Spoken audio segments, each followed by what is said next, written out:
अस्सलाम वालेकुम। हाजिर हूँ शाकिर दी एकेडमी के यूट्यूब चैनल से। आज की वीडियो टाइटल से, थंबनेल से, हर चीज़ से आपको पता चल गया होगा कि आपके मोस्ट इम्पॉर्टेंट और मोस्ट डिफ़िकल्ट टॉपिक के ऊपर है, जो कि करेक्ट फॉर्म ऑफ वर्ब है। मैं कोशिश करूँगा कि इस वीडियो में ना सिर्फ मैं आपको एक्सप्लेन करूँ कि किस तरह से करेक्ट फॉर्म ऑफ वर्ब जुमले में इस्तेमाल किया जाता है, इसके साथ साथ मैं इंशाअल्लाह वीडियो के आखिर तक आप लोगों को कुछ प्रैक्टिसिंग एक्सरसाइज भी सिखाऊंगा, ताकि बेसिकली जो एप्लीकेशन है जो आपकी इंशाअल्लाह इस वीडियो में आप नॉलेज गैदर करेंगे, उससे जो उसकी एप्लीकेशन है, लाजमी सी बात है कि एजुकेशन बगैर एप्लीकेशन के तो कुछ नहीं होती, ठीक है। तो इंशाल्लाह उसको अप्लाई करके देखेंगे अब वीडियो के आखिरी हिस्से में। सबसे पहले हम समझते हैं कि करेक्ट फॉर्म ऑफ वर्ब क्या होता है। आप लोगों ने बचपन से पढ़ा है, ग्रामर बेसिकली क्लास 6 से इंट्रोड्यूस हो जाती है टेंसेस की शक्ल में, जिसमें हम first, second, third, fourth form पढ़ रहे होते हैं। Fourth form means first form plus ING। इसके साथ साथ हमने पूरे सेंटेंस का स्ट्रक्चर पढ़ा हुआ है, हमने समझा हुआ है। हमें जो बेसिकली मसला आ रहा होता है, वो मसला आ रहा होता है हम किस तरह से जो है वो करेक्ट फॉर्म जो है वर्ब की सेंटेंस में इस्तेमाल करें, ठीक है। मैंने इसको बेसिकली 5 से 6 हिस्सों में तोड़ा है, और आप लोगों को समझाने के लिए कि सबसे पहला हिस्सा जो है वो है बेसिकली, अगर फ़र्ज़ करिए जुमले के अंदर साइंटिफिक फैक्ट आ जाए, यूनिवर्सल ट्रुथ आ जाए, ईडियम आ जाए या प्रोवर्ब आ जाए, इसके अंदर हमेशा याद रखिएगा, हमेशा इस चीज़ को याद रखिएगा कि प्रेजेंट सिंपल यानी प्रेजेंट इंडेफिनिट टेंस इस्तेमाल होता है। प्रेजेंट इंडेफिनिट टेंस में आपको पता है वर्ब की फर्स्ट फॉर्म आती है, और उसी के अकॉर्डिंग आपका जुमले में आप देखोगे कि बाद जुमले में जुमले की राइमिंग से भी पकड़ा जाता है जुमला, कि इसमें फ्यूचर की बात हो रही है, प्रेजेंट की बात हो रही है या पास्ट की बात हो रही है। हमेशा याद रखना, जुमले में ऐसा हो ही नहीं सकता कि आपको कोई ना कोई क्लू ना दिया हो। हमेशा कोई ना कोई क्लू जुमले के अंदर छोड़ता है। उन्हीं क्लूज़ की मदद से हम जो है वो जुमले के करेक्ट फॉर्म ऑफ वर्ब जो है वो पुट करते हैं उसके अंदर, जिसका पहला रूल आप लोगों के सामने मौजूद है। और वो पहला रूल क्या है? साइंटिफिक फैक्ट, यूनिवर्सल ट्रुथ, या इडियम या प्रोवर्ब, इस तरह का कुछ भी दिया हुआ हो तो आप जुमले में वर्ब की फर्स्ट फॉर्म रखेंगे। इंडेफिनिट का मतलब ही यही होता है कि वर्ब की फर्स्ट फॉर्म। वर्ब की फर्स्ट फॉर्म के साथ साथ ये बात याद रखिएगा, अगर पास्ट का सिंपल है तो वर्ब की सेकंड फॉर्म आएगी, प्रेजेंट का सिंपल है तो वर्ब की फर्स्ट फॉर्म, और फ्यूचर का सिंपल है तो वर्ब की फर्स्ट फॉर्म। अब आपको ये याद रखना है कि ना हमें विद इन 2 माइंड होता है कि प्रेजेंट का सिंपल रखना है, पास्ट का सिंपल रखना है या फ्यूचर का। हमेशा याद रखिएगा। इसके लिए आपके पास मैं आज आपको बिल्कुल पक्के पक्के रूल्स दे रहा हूं, और वो है प्रेजेंट सिंपल। आपके पास जब भी साइंटिफिक फैक्ट आए, यूनिवर्सल ट्रुथ आए, ईडियम आए या प्रोवर्ब आए, आपने इसको प्रेजेंट सिंपल में जुमले को रखना है, ठीक है। दूसरा रूल जो है वो है बी का। हमने पास्ट पेपर को हम स्टडी करें ग्रेजुएशन के, इंटरमीडिएट के, क्योंकि इंटरमीडिएट 90s में जो है वो ये करेक्ट फॉर्म ऑफ वर्ब आया करता था। अभी मैट्रिक में भी ये आना शुरू हो गया है, साथ साथ इंटरमीडिएट में भी शुरू हो गया है, और ग्रेजुएशन में तो ये आता ही आता है। तो बेसिकली आपको एक जुमला बड़ा दिया जाता है। जुमला आपको सेंटेंस कोई सा भी दे दे, उसमें ब्रैकेट में आपको बी दे देता है। जब भी बी दे तो ये बात याद रखना, आपके पास 5 चॉइसेस हैं। कितनी 4 चॉइसेस हैं? 5 चॉइसेस हैं। इज, एम, आर, वॉज, वर, ये 5 चॉइसेस हैं। इनमें से कोई एक आपका इस्तेमाल होगा बी के, जब भी आपके पास ब्रैकेट में बी आए तो आपने सेंटेंस को पढ़ना है, पढ़ के जुमले को समझना है कि वो जुमला अगर प्रेजेंट में बोल रहा है और प्रेजेंट में सिंगुलर है तो इज आएगा। प्रेजेंट में आपके पास आई है यानी आपके पास सिंगुलर और वो भी फर्स्ट पर्सन है तो आपके पास एम इस्तेमाल होगा। अगर आपके पास प्लूरल है तो लाजमी सी बात है आपके पास आर इस्तेमाल होगा। प्लूरल लाइक यू और दे, इन सब के साथ आपका जो है वी, इन सब के साथ आपका जो है बेसिकली आर इस्तेमाल होता है अगर प्रेजेंट में हो। इसी तरह फ़र्ज़ करिए आपके पास जुमला जो है वो सिंगुलर का है, या फिर आपके पास वॉज बेसिकली सिंगुलर में इस्तेमाल होता है, ठीक है। इसी तरह वर आपका प्लूरल में इस्तेमाल होता है अगर जुमला पास्ट में कन्वर्ट करना है आपको। तो ये बात याद रखिएगा, जब भी बी आए तो आपके पास ये 5 चॉइसेस होंगी। मैं आखिर में इसको अप्लाई करके भी दिखाऊंगा, इसको सिर्फ आपने अपने दिमाग में रखना है। देन पास तीसरा जो सबसे अहम है वो है मॉडल वर्ब। जब भी मॉडल वर्ब आए, मॉडल वर्ब में आपने वर्ब की फर्स्ट फॉर्म इस्तेमाल करनी है, ठीक है। मॉडल वर्ब कौन कौन से होते हैं आपके? बेसिकली मॉडल वर्ब आपका होता है can, could, may, might, let, should, ये सब आपके जो हैं वो मॉडल वर्ब होते हैं। जब भी आपको जुमले में मॉडल वर्ब नजर आए तो आपने वर्ब की फर्स्ट फॉर्म इस्तेमाल करनी है ना। इसके बाद आपके पास रहेगा पास्ट का अगर कोई मॉडल वर्ब हो। पास्ट का मॉडल वर्ब कौन सा होता है, अब ये समझना है हमें। आप कॉपी पेन निकालिए और ये सारी चीज़ें आप नोट करते चले जाइए तो आपको बड़ी आसानी होगी। मैं 4-5 पॉइंट्स में आपको पूरा करेक्ट फॉर्म ऑफ वर्ब जो है वो कंक्लूड कर दूंगा इंशाल्लाह, और इंशाल्लाह आप करने के काबिल भी हो जाओगे। और जब आप पास पेपर करोगे सॉल्व इंशाल्लाह तो आपको एक हैरत अंगेज तौर पे जो है वो तब्दीली नजर आएगी। Past form of verb basically आपके पास कुड होता है। अच्छा, कुड कैसे होता है सर? तो बेसिकली कुड जो है वो पास्ट फॉर्म है कैन की, सही। कैन आपकी एबिलिटी को शो करता है और कुड आपकी जो है वो पास्ट की एबिलिटी को शो करता है। तो जब भी आपके पास कुड आएगा या कुड से रिलेटेड और भी यानी पास्ट के कोई भी मॉडल वर्ब आएंगे तो उसमें आप वर्ब की थर्ड फॉर्म इस्तेमाल करिएगा, ठीक है। इसी तरह रूल है पैसिव।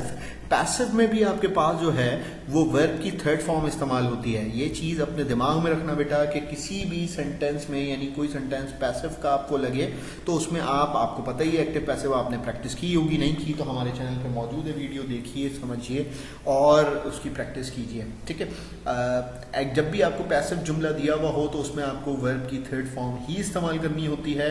उम्मीद है ये चीज आप लोगों को समझ आई होगी कि आपके पास कौन कौन से रूल्स हैं और आपने उनको किस तरह से इस्तेमाल करना है। इनको चाहो तो आप अपने पास नोट कर लो क्योंकि फिर इसकी एप्लीकेशन की तरफ पड़ेगा। पहली एप्लीकेशन आपके पास मौजूद है, आपके पास 4 जुमले मौजूद हैं। इसी तरह का कुछ आपको शक्ल नज़र आती है आपके पास पेपर में। जैसे आपको जुमला दिया हुआ है, do not get off the train till it. आप समझने वाली बात यह है कि आपने इस जुमले को समझना है कि जुमला किस में दिया हुआ है। आपको हेल्पिंग वर्ब से पता चल रहा है ये प्रेजेंट सिंपल का यानी प्रेजेंट इनडेफिनिट का जुमला है, वो इन नेगेटिव, ठीक है। ये नेगेटिव जुमला है प्रेजेंट का। अब आपको ये समझना है कि इसके अंदर आपको जो स्टॉप है इसके साथ कौन सा हेल्पिंग वर्ब लगाना होगा। अगर कोई हेल्पिंग वर्ब नहीं आएगा तो लाजमी सी बात है कि आपके पास अगर थर्ड पर्सन सिंगुलर होता है तो हेल्पिंग वर्ब आता है, थर्ड पर्सन सिंगुलर नहीं होता तो हेल्पिंग वर्ब नहीं आता। यहाँ पे ट्रेन के बारे में बात की हुई है तो यहाँ पे वर्ब की बेसिकली SES की फॉर्म आएगी यानी स्टॉप जो है वो स्टॉप्स में कन्वर्ट हो जाएगा। देख सकते हैं आप कि जब मैंने इसको सॉल्व किया तो मैंने इसको कुछ इस तरीके से तब्दील किया, do not get off the train till it stops. Then आपके पास आ जाएगा we dash play a cricket match tomorrow. Tomorrow का मतलब ये है, देखो मैंने अभी थोड़ी देर पहले भी वीडियो में तुम लोगों को एक बात बोली थी कि बेटा आपको कोई ना कोई हिंट दी भी होती है। जैसे कि आपने इससे पहले देखा जुमले में डू दिया हुआ था, डू से हमें पता चल गया कि दादा ये तो इसके अंदर तो हमें प्रेजेंट की फर्स्ट फॉर्म इस्तेमाल करनी पड़ेगी क्योंकि ये तो प्रेजेंट सिंपल का जुमला है और डू जो इस्तेमाल होता है, डू और डस, ये तो इस्तेमाल ही होता है आपका प्रेजेंट सिंपल में। तो मैंने यहाँ पे देखा कि भाई आपके पास थर्ड पर्सन सिंगुलर दिया हुआ है, थर्ड पर्सन सिंगुलर के साथ SES IES इस्तेमाल होता है। इसके अलावा जितने भी होते हैं उनके साथ कभी भी कोई भी हेल्पिंग वर्ब इस्तेमाल नहीं होता, ठीक है। आपके पास आ गया इसके बाद we play a cricket match tomorrow, हम कल क्रिकेट मैच खेलेंगे। तो आप खुद ही अंदाजा लगा सकते हो कल की बात हो रही है तो जाएगी फ्यूचर में, ठीक है। तो विल प्ले में तब्दील किया मैंने इसको। देन आपके पास पॉइंट नंबर 3 है एक्सरसाइज का, डैश और ब्रैकेट में दिया हुआ return the book as soon as I finish it. सही है जी, जैसे ही मैं मुकम्मल कर लूंगा तो मैं इसको तब्दील करवा लूंगा या रिटर्न कर दूंगा, वापसी कर दूंगा, ठीक। तो इसको जब आप तब्दील करोगे तो ये भी कुछ फ्यूचर में कन्वर्ट होगा, I will return the book as soon as I finish it.